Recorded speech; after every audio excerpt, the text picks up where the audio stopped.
Eles são seres que vivem do outro lado da Terra. Não precisavam da superfície para sobreviver. Eles habitam o interior da Terra. Esse povo protege e vigia de lá. Eles são os Kumaras. Deram ao homem a sua alma imortal, a consciência divina, e por serem espirituais foram destinados a passar pela experiência da matéria, tornando-se humanos como nós. Quando vê a superfície da Terra, como Adão e Eva, eles foram expulsos e saíram do paraíso. Eles também não têm mais autorização para atravessar a porta que divide os dois mundos. Isso foi depois de uma grande catástrofe que resultou na divisão das civilizações que habitavam no período de Atlântida. Uns que se achavam poderosos e eram infiéis a Deus foram separados e ocultados, através de um povo indígena que habita a floresta amazônica. Foi contado esse relato na região de Monte Alegre, no Pará. A prova da existência desse povo está nas pinturas rupestres encontradas nessa região,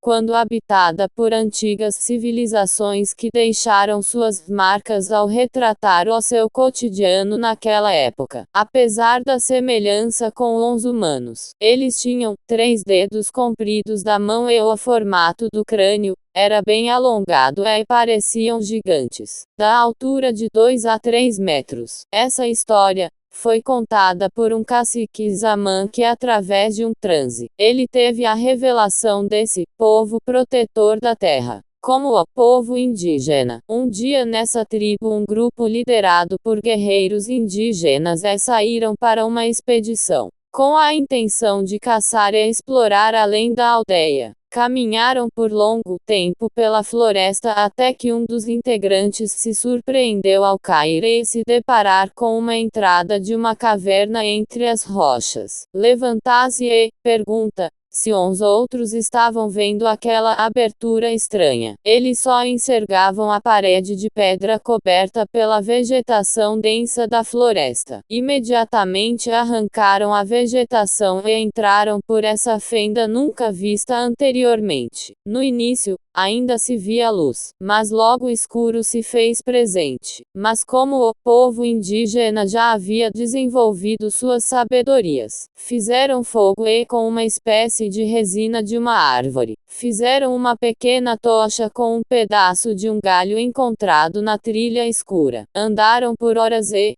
horas, cada vez mais fundo, e cada vez desciam mais e mais. Sentiam que a pressão atmosférica estava mudando. O ar foi ficando mais raro e mais difícil de respirar. Foram horas caminhando, até que resolveram fazer um acampamento e descansar um pouco. Acenderam mais uma fogueira. Prepararam um pouco da comida que haviam conseguido antes de entrar na caverna, e após um tempo pegaram no sono. Ao acordar, um deles percebeu que seres reluzentes pescavam em sua volta, lembrando a vagalumes, mas nada que ele havia visto na floresta. Assustado, acordou os demais para ver aquele fenômeno inexplicável. Eles foram acordando um a um e se encantando com aquelas luzes que refletiam misteriosamente. Era muito bonito, um verdadeiro show de luzes, de cor meio esverdeada. Foi então que as luzes abriam o caminho como se fossem uns guindo para aquela direção. Então todos de prontidão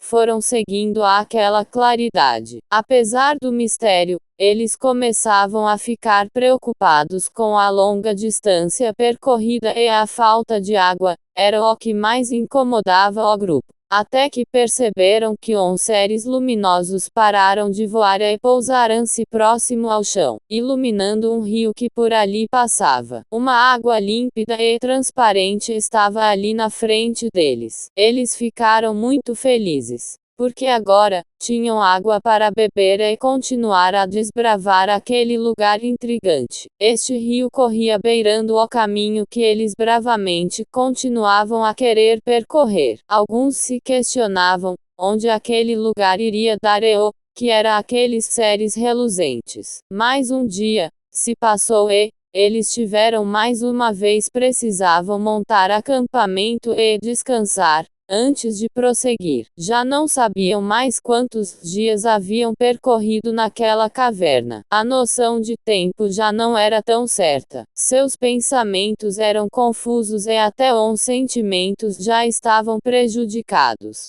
Perceberam que aquela água que corria ao lado do caminho era um grande rio subterrâneo, e tiveram a ideia de criar uma espécie de pequeno barco com pedaços de madeiras e coisas que foram encontradas por ali. Colocaram na água e foram rio abaixo se segurando na embarcação improvisada. Após uma grande curva, eles percebem uma luz lá no final. Quanto mais perto, mais a luz ficava mais forte. Como eles haviam ficado muito tempo sem ver a claridade natural, ao ficar mais perto, eles não conseguiam enxergar direito, e fecharam os olhos, por conta do forte brilho ali presente. Foi quando a embarcação bateu em algo, fazendo-a se destruir. Como isso, todos caíram na água e ao emergir tomaram um enorme susto. Se depararam com uma linda cidade, algo tão diferente que nem nos seus sonhos, eles poderiam imaginar. Diferente da cidade dos brancos e de suas aldeias. Na saída da caverna, se depararam com dois seres enormes, mais ou menos 3 metros de altura.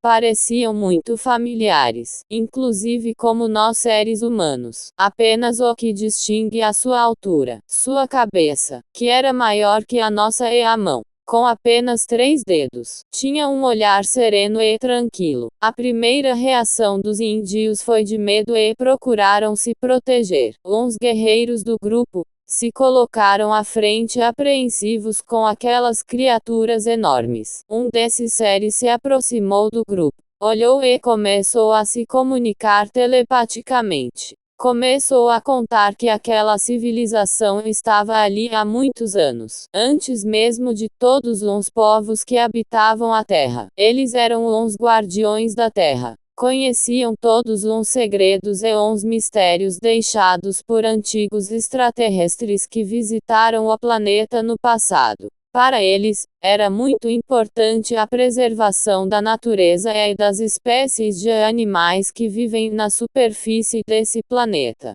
Para eles, somos uma civilização em extinção. Como eles foram já há muitos anos antes de nós, tinham conhecimento de outras cavernas que ligavam o subterrâneo da Terra entre os polos sul e norte, e através destes portais alguns deles poderiam fazer a passagem de um mundo para outro. Os indígenas ficaram ouvindo aquelas informações com muito respeito, pelo respeito à natureza e aos animais. Curiosos, eles conheceram mais daquele lugar que pareceria ser mágico, muito diferente do que eles conheciam. Para os gigantes, muitos já haviam tentado descobrir aquele lugar como os exploradores ingleses, espanhóis, franceses e outros, mas não conseguiram descobrir o segredo da terra perdida no subterrâneo. Depois de muito transmitir conhecimento, os Kumaras ajudaram os indígenas a voltar à superfície e pediram para eles guardarem esse segredo. Eles juraram proteger aquela caverna do homem branco. E por tradição essa história é passada de geração a geração nessa tribo, a fim de que no futuro a terra ainda seja protegida por esses seres encantados que habitam as profundezas da terra, vigiando e protegendo nosso planeta. Os indígenas aprenderam muito mais sobre os meios de se viver em harmonia com as leis da natureza e as leis universais. O outro mundo é